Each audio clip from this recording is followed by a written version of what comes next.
Bonjour à tous, merci de suivre Ailleurs dans le monde.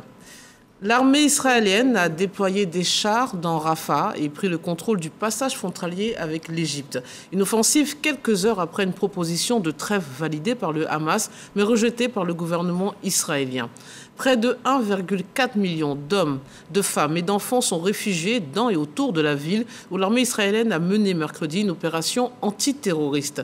Cette offensive sur Rafah menace-t-elle les pourparlers en cours au Caire? Quels sont les espoirs d'un accord de cessez-le-feu?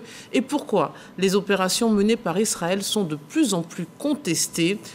Pour en parler, je reçois Désiré Dénéo, politiste. Bonjour et bienvenue. Bonjour Fatim. Et Sylvain Guessant, analyste politique. Bonjour et merci d'être présent. Merci Fatim.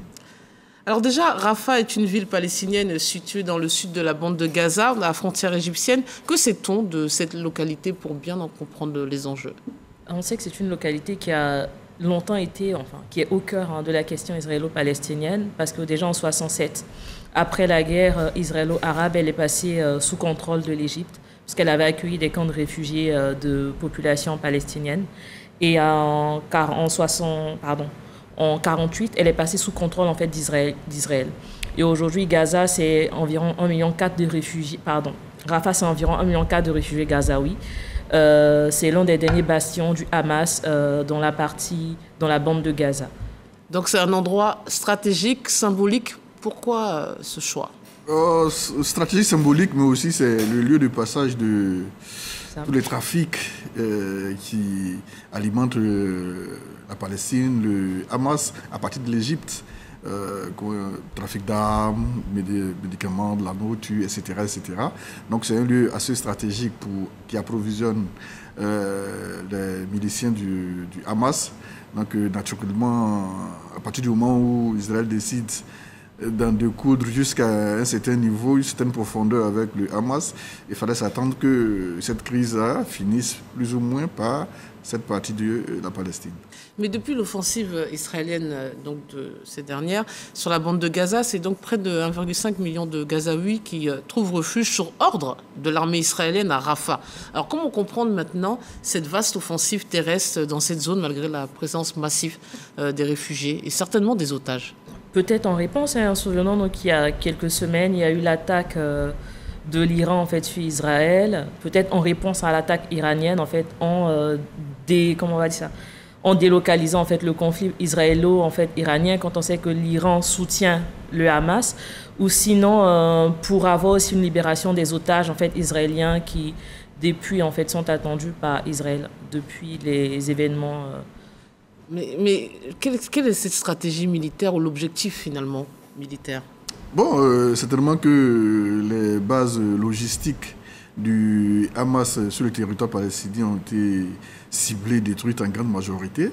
Maintenant, s'ils savaient que l'approvisionnement au niveau de la logistique militaire vient de l'Égypte par les tunnels dans cette partie de la Palestine, c'est compréhensible que la stratégie militaire veuille détruire la base d'approvisionnement, la source d'approvisionnement, en vue de couper le Hamas de tout soutien logistique militaire.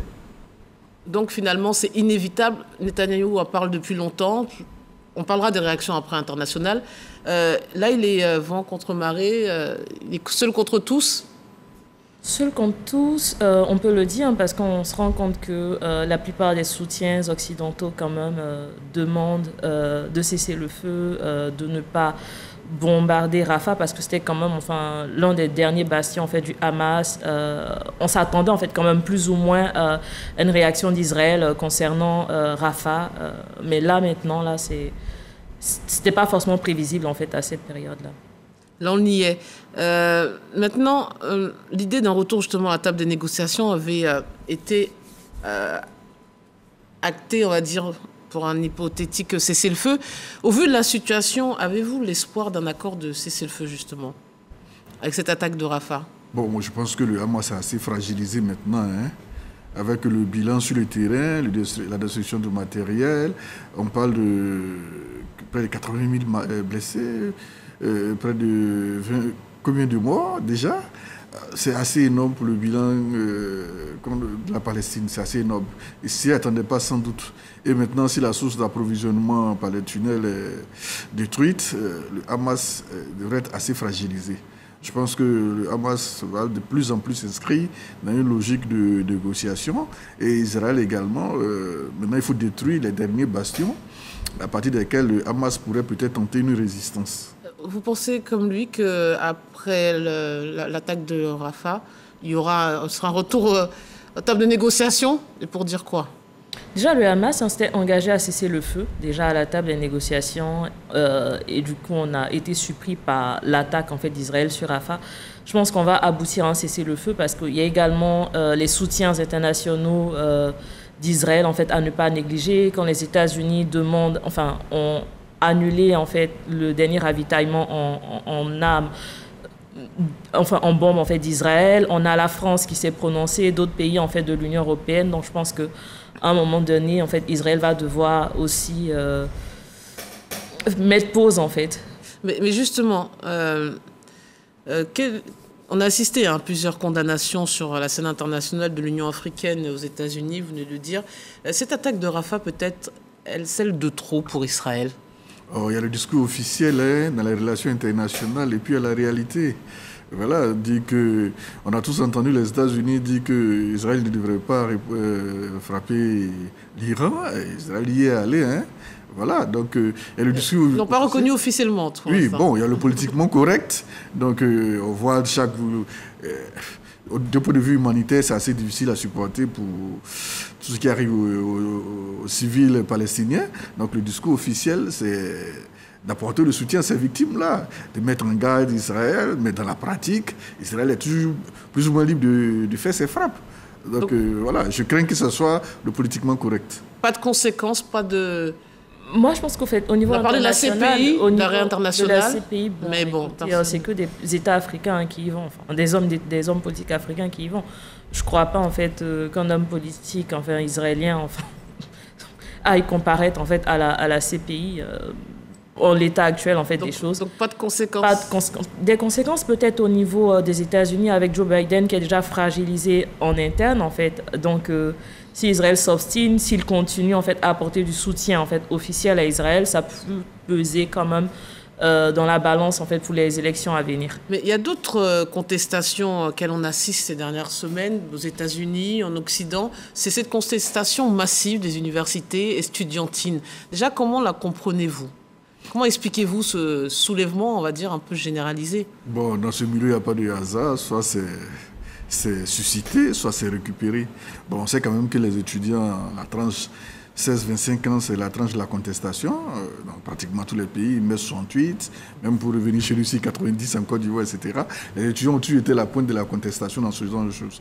Donc, Joe Biden éprouvé par les élections à venir, pourrait donner de la visibilité à ce genre de manifestation des étudiants pour faire comprendre à Israël que l'opinion publique américaine s'oppose de plus en plus à ce qui s'y passe, de sorte à refroidir un peu les ardeurs de l'État israélien. Donc on peut donner de la visibilité, de sorte à donner une marge de manœuvre aux dirigeants américains.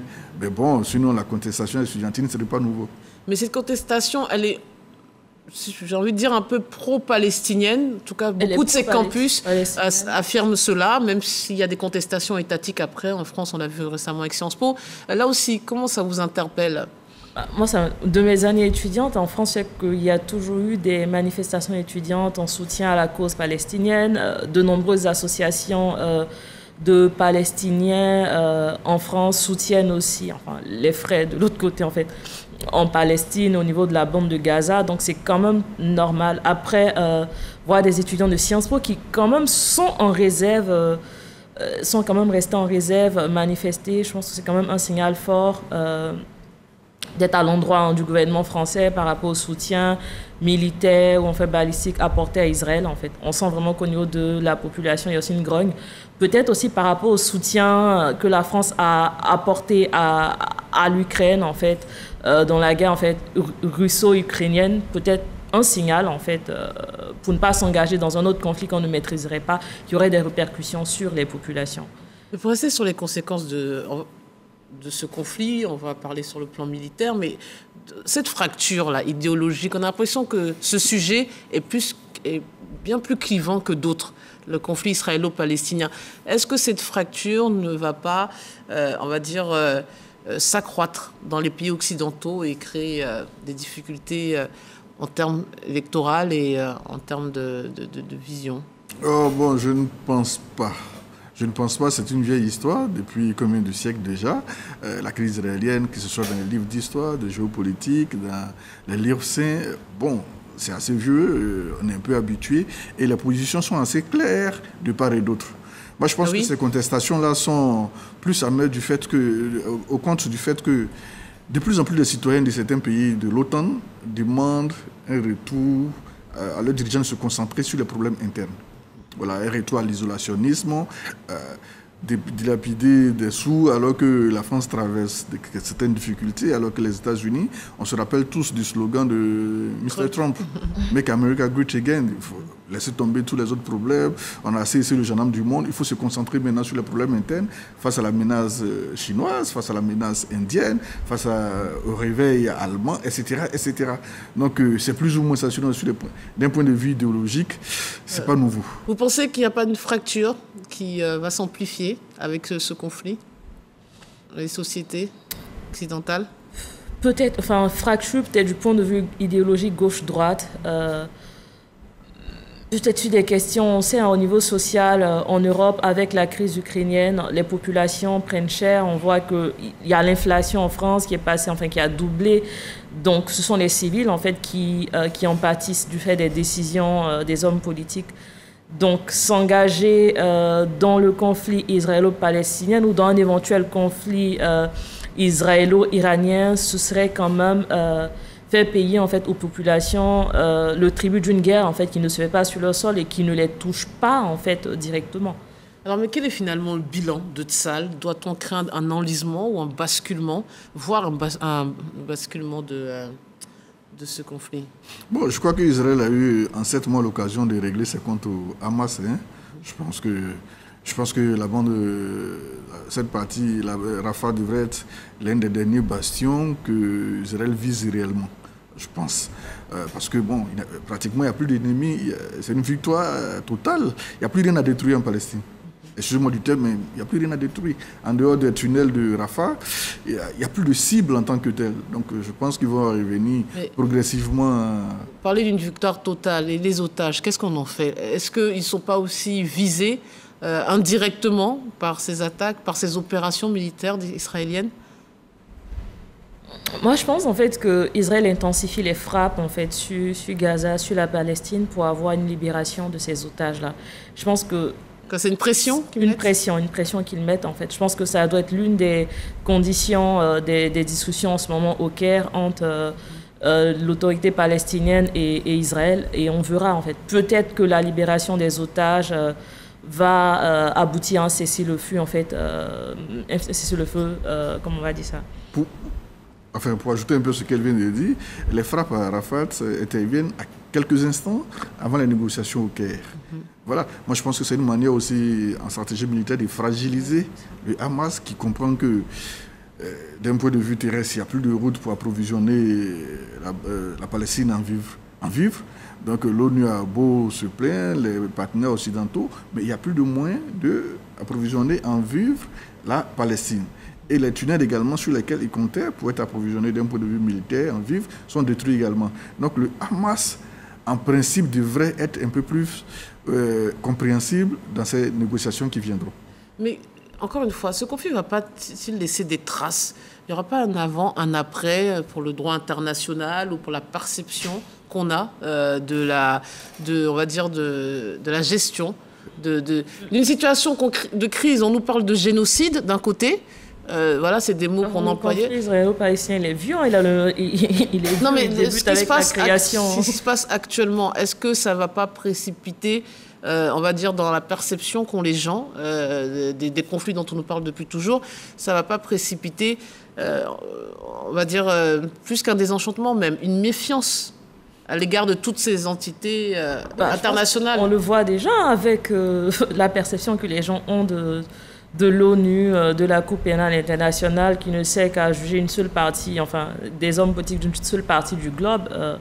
Donc, comme je l'ai dit, moi, je m'attends à voir peut-être un homme politique palestinien, peut-être Netanyahou, peut-être le ministre de la Défense, en fait, israélien, en fait, comparaître à la CPI, ce qui ne risque pas d'arriver en l'état actuel des choses. Donc, je pense que du point de vue du droit international humanitaire, ce n'est pas aussi grave que la situation en 2003 avec la guerre en Irak. Je ne pense pas. Non. Il y a eu des marches dans toutes les capitales européennes pour s'opposer à cette guerre. L'ONU s'y est opposée, mais les États-Unis ont fait leur guerre. Donc ça n'a pas changé, vous voulez nous dire que... Je pense que la situation était plus grave. Là, si on part du mois de septembre, il y a eu un attentat sur le territoire israélien avec un bilan catastrophique. Donc on s'attendait plus ou moins à la riposte d'Israël. Mais quand on parle d'armes de destruction massive qui serait à la possession de Saddam Hussein 20 ans après, il n'y a pas de traces. Mais ils ont détruit l'Irak complètement. Je ne pense pas que ce cas-là soit... Donc vous dire quoi? On doit s'habituer à cette impunité dans son rapport de force avec les grandes puissances? C'est vieux, c'est pas nouveau. Le conflit israélo-palestinien est aussi vieux que la naissance de l'État d'Israël. Donc la naissance de l'État d'Israël porte en elle-même les conséquences en fait, qu'on voit aujourd'hui. Je pense peut-être si on aboutit à peut-être la création de la Palestine, peut-être qu'on aura en fait réglé un problème. Mais justement, c'est pour ça que je vous dis, j'ai l'impression que c'est le serpent qui se mord la queue. Puisque là aussi, certains pays européens, ils ne sont pas nombreux, ont voulu clarifier cette situation avec une reconnaissance. Aux Nations Unies aussi, il y a le droit de veto américain. Là aussi, c'est une chimère, cette idée de deux États dont on nous parle, mais on a l'impression que personne ne le désire au fond. Même si on devait reconnaître la Palestine aujourd'hui, quelles seraient les frontières? Parce que la Palestine veut remonter jusqu'aux frontières de 1948. Israël a dépassé ses frontières longtemps. Est-ce que la partie conquise à partir de 1948, est-ce qu'Israël est prêt, l'État d'Israël est prêt à accepter, à concéder, à réattribuer cela à la Palestine? Je ne pense pas. Est-ce que la Palestine est prête à accepter les nouvelles frontières après tous les territoires perdus depuis 1948? Je ne pense pas. Donc, je répète, c'est une chimère. Bon, on va espérer, on va continuer d'espérer, mais bon, ça va prendre quand même du temps. Ça prend du temps quand on regarde les soutiens, que ce soit financiers, politiques et militaires, apportés à Israël. On sait que les États-Unis votent dans leur budget annuel un fonds alloué à la cause en fait israélienne. Donc, si on a une fin de ces soutiens-là, financiers, militaires, on peut peut-être penser à la fin du conflit israélo-palestinien. Mais il y a aussi une difficulté avec ce conflit, surtout quand il s'exporte dans les pays étrangers. Déjà, on a l'impression que c'est un des conflits qui s'exporte le plus que d'autres. Pourtant, il y en a partout dans le monde. Et puis, cette vision, toujours, peut-être parfois caricaturale ou légitime, en tout cas ces accusations, la critique de l'État d'Israël est vite associée à de l'antisémitisme, ou le fait de défendre la Palestine, d'avoir des visées peut-être terroristes. Est-ce que ça complexifie cette grille de lecture de ce conflit, ou est-ce que vous comprenez déjà? Quelqu'un a dit que les hommes ont toujours besoin d'ennemis pour vivre. Au XVIe au XIXe siècle, c'était en Europe, l'Allemagne contre l'Autriche, contre le Royaume-Uni, etc., etc. Mais d'abord, depuis 1945, quand même, la paix est revenue dans cette partie du monde. Donc, le conflit s'est déplacé dans cette partie qui peut le plus porter ces facteurs criminogènes-là. Donc, Palestine et Israël. Avec les deux blocs, ce qu'il en reste, les deux visions, etc., etc. Je pense que, comme vous le disiez tantôt, beaucoup de conflits vont partir de là. Puisque sur cette crise, de plus en plus, il est question de prendre position, on ne peut pas être neutre. Soit vous défendez la cause israélienne pour des raisons que vous pouvez avancer, soit vous défendez la cause palestinienne pour des raisons que vous pouvez avancer. Et cela va continuer à créer des clivages de part et d'autre, même si la Chine se montre assez neutre pour le moment, même si elle a des positions plus ou moins silencieuses, mais je pense que de plus en plus, les positions vont s'afficher de façon assez claire, de sorte, on ne parlera pas de troisième guerre, mais ça pourrait susciter quand même deux nouveaux blocs majeurs dans l'histoire des relations internationales. Et cette lecture qu'on en fait, donc, d'affronter, en plus d'un conflit qu'on dit confessionnel, d'affronter cette opposition systématique de l'antisémitisme contre de l'islamophobie, vous comprenez cette grille de lecture? Et est-ce qu'elle est caricaturale? Moi, je vois qu'on se fait en fait de l'antisémitisme, en fait, parce que l'antisémitisme, c'est tout autre chose, en fait. Ça relève de la Shoah, et là on a Israël qui est créé en fait après, donc c'est carrément toute autre chose. Il faut arrêter de faire l'amalgame en fait entre antisémitisme et la guerre, le conflit israélo-palestinien. Moi je pense qu'il va en fait peut-être avoir un conflit déjà avec le conflit israélo-iranien. Je pense que c'est un conflit à regarder en fait de près. Est-ce que Israël en fait ne va pas répliquer? Et en cas de réplique en fait d'Israël, on va se retrouver avec un vrai conflit en fait entre je ne sais pas si on peut appeler ça bloc en fait de l'Est et bloc de l'Ouest qui serait défini à travers cette partie du monde. En même temps, il y a des éléments de langage qui militent, qui poussent à croire qu'il s'agit d'un discours plus ou moins sioniste. Quand on parle de rayer Israël de la carte du monde, ça rappelle un peu Auschwitz, ça rappelle un peu la Seconde Guerre, les fous climatiques, etc. Donc peut-être que des éléments de langage qui sont plus ou moins contrôlés, mais ce n'est pas à nous de... Voilà, chaque position a ses éléments de langage pour effrayer, pour faire peur, pour essayer de déployer sa stratégie de puissance. Mais quand même, quand des dirigeants disent vouloir rayer Israël de la carte du monde, ce n'est pas loin de ce qu'on a vécu au niveau de la Seconde Guerre mondiale. Alors, dernier mot sur la suite. La suite, depuis déjà le 7 octobre, cette partie du monde étant bourbée dans ce conflit. On a toujours peur d'un embrasement avec l'Iran, vous en parlez dernièrement. C'est quoi la suite? Et surtout, qui peut agir? Les soutiens d'Israël, en fait, militaires, financiers, qui peuvent peut-être mettre la pression à Israël, enfin, pour pouvoir aboutir à un cessez-le-feu réel. Et moi, je crains vraiment... des représailles de la part d'Israël en fait, envers l'Iran, ce qui mettrait en fait, la zone dans un état chaotique. En fait. Bon, moi je pense qu'Israël a fini sa guerre maintenant. Maintenant, il y aura nécessairement des pourparlers. Qu'est-ce que le Hamas va accepter de mettre dans la balance? Bon, s'ils acceptent de libérer, je pense, les otages israéliens, je pense qu'il n'y a plus rien à détruire en Palestine. Donc on devrait aller vers un climat plus ou moins paisible dans cette partie du monde. Et vous pensez que Benjamin Netanyahou peut survivre politiquement à Oui, l'Iran est venu lui donner raison avec les frappes de début mai qui n'ont pas 99% d'échecs. L'État d'Israël cherche quand même un dirigeant qui peut le protéger par-dessus tout. C'est vrai qu'il y a des questions économiques, il y a des questions de positionnement, cartographie commerciale, mais c'est surtout le dirigeant qui est capable. C'est un peu ça, Massada dans la géopolitique israélienne. Nous sommes entourés d'ennemis qui veulent nous détruire, nous sommes encerclés, des gens chaque jour nous font disparaître de la planète. Qui est capable d'assurer notre sécurité? Et les frappes iraniennes ont échoué à 99%. Cela est venu vraiment rehausser l'image. Mais il y a aussi une partie de la population qui manifeste contre lui parce qu'il ne prend pas assez en compte les otages, parce qu'ils ne sont pas satisfaits de sa gestion. Je ne pense pas qu'il puisse suivre. En même temps, vous pensez le contraire? Je pense le contraire parce que l'Iran, ça arrive quand même, on lui reproche de n'avoir pas protégé suffisamment en fait, les Israéliens avec la question des otages, des attentats en plein cœur enfin, d'Israël. Je ne pense pas qu'il puisse suivre en fait, à cela politiquement. Certains même Je reste assez dubitatif. Certains pensent qu'il en a besoin de ce conflit, en tout cas peut-être d'obtenir quelques résultats pour sa survie politique. Mais il a obtenu quand même des résultats. C'est vrai que les attaques de septembre-octobre, il n'y a pas eu de capacité d'anticiper, de protéger. Donc ça laissait vraiment des plaies dans l'opinion, dans l'imaginaire. Mais avec les derniers événements, le Hamas, au niveau des radicaux, le Hamas qui est carrément à plat, Arafat qui est maintenant pilonné, les tirs de l'Iran qui n'ont pas produit pratiquement des destructions assez sérieuses sur le territoire israélien. Et quand même, l'Iran a reçu quand même aussi quelques tirs malgré la mise en garde des États-Unis et des pays de l'OTAN. Est-ce qu'il y a aujourd'hui, enfin, à l'interne, est-ce qu'il y a un candidat assez sérieux qui puisse proposer un bilan autre quand les Iraniens savent que le conflit avec l'Iran, c'est une question peut-être de mois ou d'années, mais il n'y a rien à faire. Le prochain conflit dans cette partie du monde, ça devrait être entre l'Iran et l'Irak. Donc, ça sera peut-être à ceux qui veulent diriger l'État d'Israël de proposer une capacité à faire plus, à aller au-delà des capacités prouvées par enfin, le dirigeant actuel, mais je ne pense pas qu'à l'interne, enfin, on verra bien, mais à l'interne, il n'y a pas une tête qui s'élève à ce niveau-là.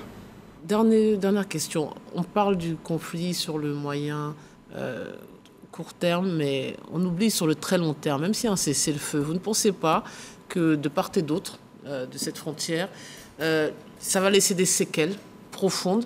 et peut-être qui seront à l'origine d'une prochaine, on ne sait pas, une intifada ou autre. Les séquelles sont déjà profondes. Moi, je pense que même si on aboutit à un cessez-le-feu, provisoire et temporaire. Provisoire, faut s'attendre en fait à des représailles de la part du Hamas, comme en fait ils ont toujours fonctionné.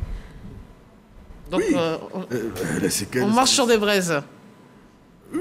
Quelle que soit l'issue ponctuelle. Quelle que soit l'issue, les enfants de part et d'autre sont éduqués à une confrontation ultérieure. Oui. Je ne sais pas comment on va sortir de là, mais peut-être revenir aux frontières de 48, mais par quelle ingénierie revenir, je ne vois pas. Ça sera le mot de la fin. Merci beaucoup pour toutes vos réponses. Merci à vous de nous avoir suivis. Restez fidèles à la première chaîne.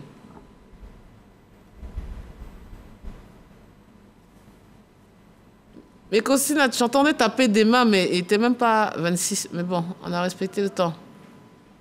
C'est maintenant même, il est 25-45. Comme j'entendais te crier là-bas.